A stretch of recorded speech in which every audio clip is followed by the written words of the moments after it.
Bonjour chers auditeurs sur Alliance 92 dans l'émission Ambaro. Pour ce jour, nous recevons le président de la CENI, Er Rakotmanen. Et cette émission Ambaro ici est animée en tandem avec Franck Ramarson, Prisca Rakotmanen. Bonjour à tous. Bonjour et je présente d'abord mes salutations à tous nos auditeurs qui nous écoutent aujourd'hui. Oui, quand on dit CENI, on pense élection. Quand on dit élection, on pense politique, on pense propagande, on pense campagne, tant de mots, mais il y a aussi les lois. Est-ce que les lois existantes au pays permettent à l'institution CENI de s'épanouir dans une bonne élection? Écoutez, après les élections que nous venons de vivre les années précédentes, il y avait eu des recommandations, je dirais, des observateurs nationaux et internationaux. Et parmi les points qui ont été soulevés, c'est la révision du cadre légal des élections. On avait l'année dernière planché sur la question et actuellement une stratégie de révision du cadre légal est actuellement entre les mains de la CENI et qu'on est en train de mettre en œuvre cette année. Pour dire que nous sommes encore dans une phase donc de perfectionnement, je dirais, de notre cadre légal. Par rapport justement à ces cadres légaux, quand on dit élection, il y a plusieurs points à respecter, mais jusqu'où la CENI ici intervient, tout compte fait, dans un processus électoral? Justement, donc pour éclairer l'opinion publique, vous résumer les rôles respectifs du ministère de l'Intérieur, de la CENI, pour que les auditeurs comprennent réellement le fonctionnement du processus électoral. Écoutez, il y a une disposition des textes qui régissent la CENI actuellement, autorisant le président de la CENI à faire des recommandations sur les anomalies des textes légaux. On l'a fait. Et là maintenant, comme je l'ai dit tout à l'heure, une stratégie d'amélioration du cadre légal est mise en place. Et c'est là la limite du mandat de la CENI. Après, tout ce qui est établissement des textes en projet de loi ou quelque chose comme ça, c'est le gouvernement, après donc le ministère de l'Intérieur est là-dedans, qui vont effectivement mener les textes à partir de toutes ces recommandations-là et les mettre au bureau de nos assemblées parlementaires. La révision des listes électorales donc revient du domaine exclusif de la CENI. La révision de la liste électorale, c'est le domaine exclusif de la CENI. C'est la CENI qui va traiter et améliorer et conserver et sécuriser la liste électorale.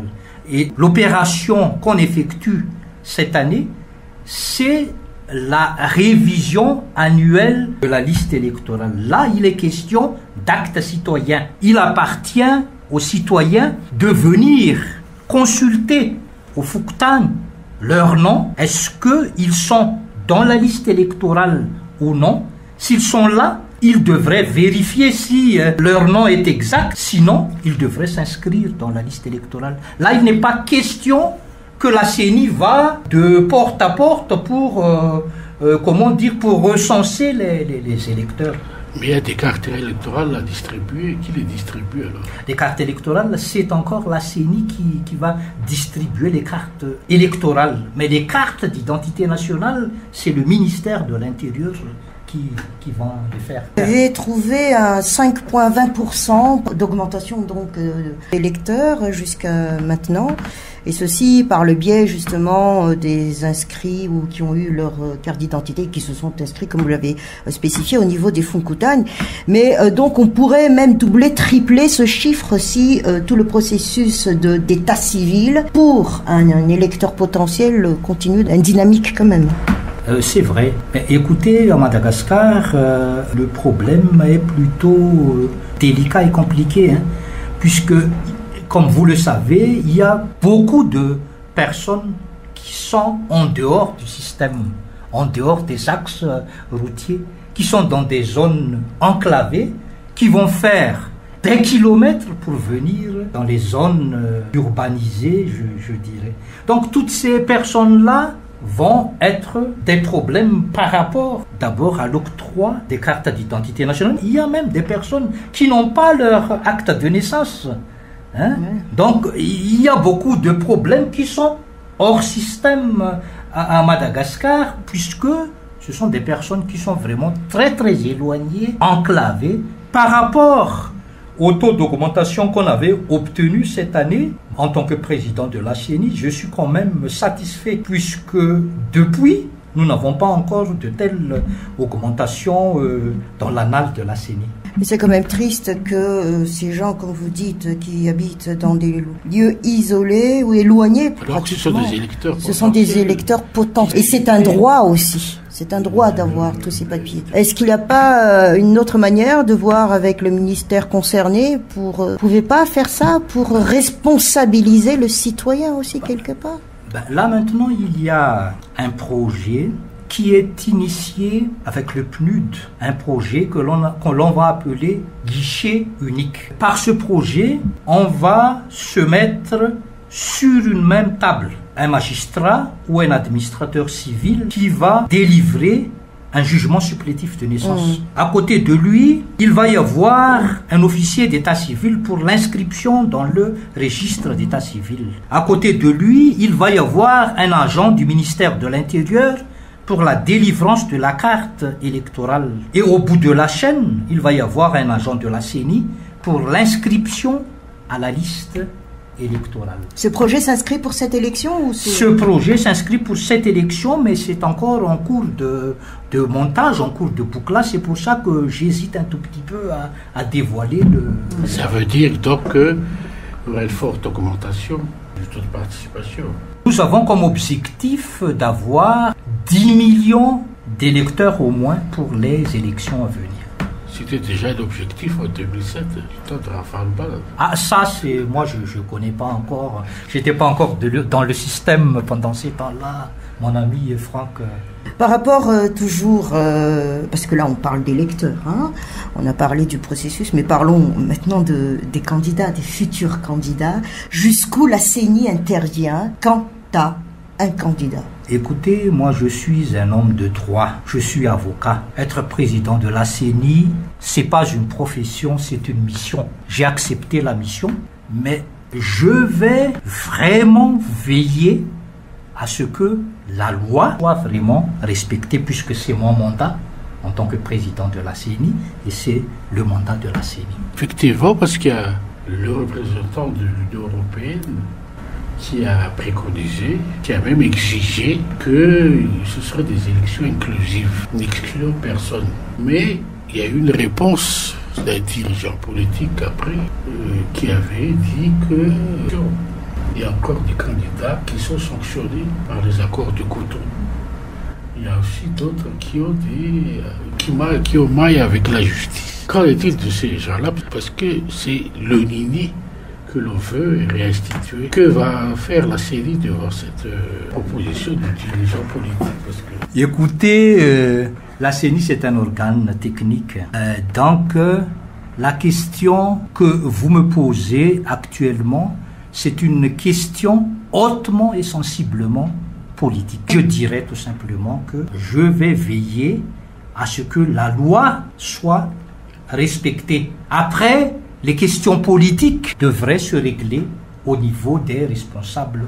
N'empêche, quand même, si on y insiste un petit peu, c'est parce qu'on espère une ouverture de candidature quand même pour pluralité d'idées aussi par rapport à des élections, par rapport à un développement qu'on prône tant dans nos discours.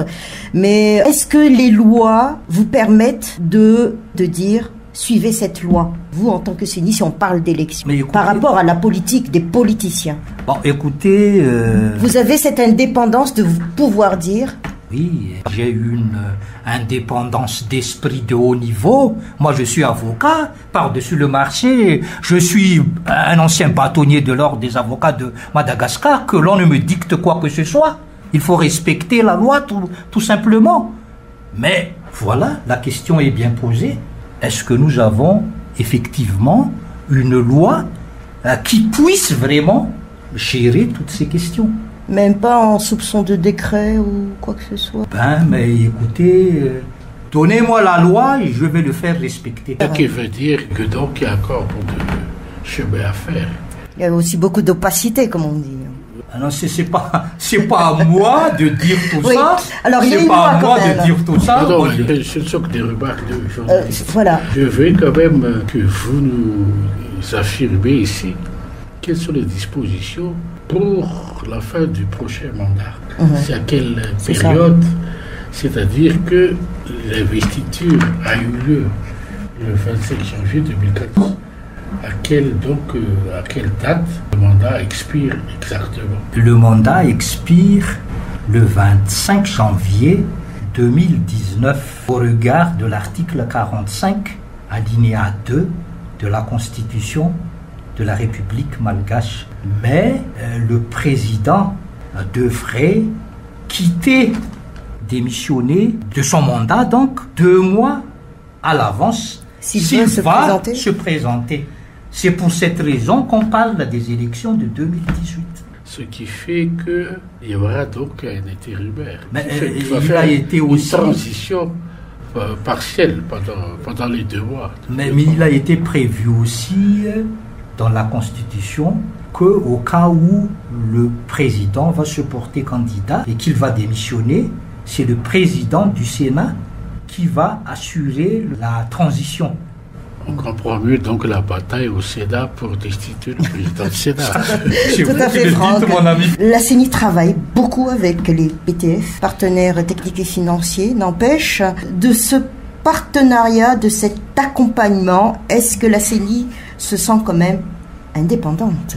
Mais écoutez, je fais confiance à mes partenaires. Les partenaires qui financent les activités de la CENI. Puisque préparer une élection, c'est pas une mince affaire. On a besoin de financement, on a besoin d'appui, que ce soit technique ou financier. Je fais confiance à mes partenaires et jusqu'à maintenant, il n'y a jamais eu d'ingérence dans la gestion de la CENI par rapport à tout ça. La CENI est indépendante, mais on ne peut pas vivre dans une île et c'est nous tout simplement qui serions là. On aurait besoin de la communauté des nations pour pouvoir vraiment avancer et pour vraiment effectuer un processus vraiment juste et sincère. Ailleurs, la CENI existe aussi. Oui, de par le monde. Ailleurs, il y a une certaine indépendance financière, c'est-à-dire c'est l'État même du pays qui finance le fonctionnement de la CENI. Ailleurs, voyez tout à côté à Maurice. C'est l'État mauricien qui finance la Sénat, puisque là c'est la Sénat, c'est pas la CENI, c'est Commission électorale nationale autonome. C'est l'État qui finance la Sénat de Maurice. C'est l'État qui finance la CENI d'Afrique du Sud. Mais la Sénat de Maurice, c'est le numéro 2 dans toute l'Afrique, après la Tunisie. Donc, pour dire qu'il n'y a pas une interrelation entre le financement de l'État et l'OGE, l'organe de gestion des élections. Donc, nous sommes encore très loin de ces exemples. La CENI malgache essaie, là maintenant, autant que faire se peut, d'avoir une bonne gestion des élections. Et peut-être que c'est pour cette raison que la communauté internationale fait confiance à la CENI malgache jusqu'ici. Il y a donc eu beaucoup de failles avant. Moi, je ne dis pas ça. Mais moi, ce que j'essaie de dire actuellement, c'est qu'on essaie vraiment de crédibiliser la CENI. Ce n'est pas pour moi, ce n'est pas pour la CENI, c'est pour le processus électoral, pour assurer un avenir meilleur à Madagascar. D'accord, alors, qu'est-ce que c'est qu'une élection crédible pour la CENI ? c'est une élection juste, une élection transparente, une élection acceptée par tout le monde et une élection à l'abri des problèmes post-électoraux après. Et les élections constituent ce que j'appellerais une prise en compte de la liberté d'expression. Mais seulement si elles sont transparentes. Mais le problème, c'est que les résultats ne reflètent pas tellement le vote des électeurs. Pourquoi? Parce qu'il y a un manque de débat d'idées pendant la campagne, et puis surtout... L'équilibre des financements aussi, Franck Ramassoli. Il y a ça, l'équilibre des financements et la distribution des prébendes qui nuisent vraiment, je dirais, à la sincérité des votes. Ce que vous en pensez, puisqu'il faut une loi pour...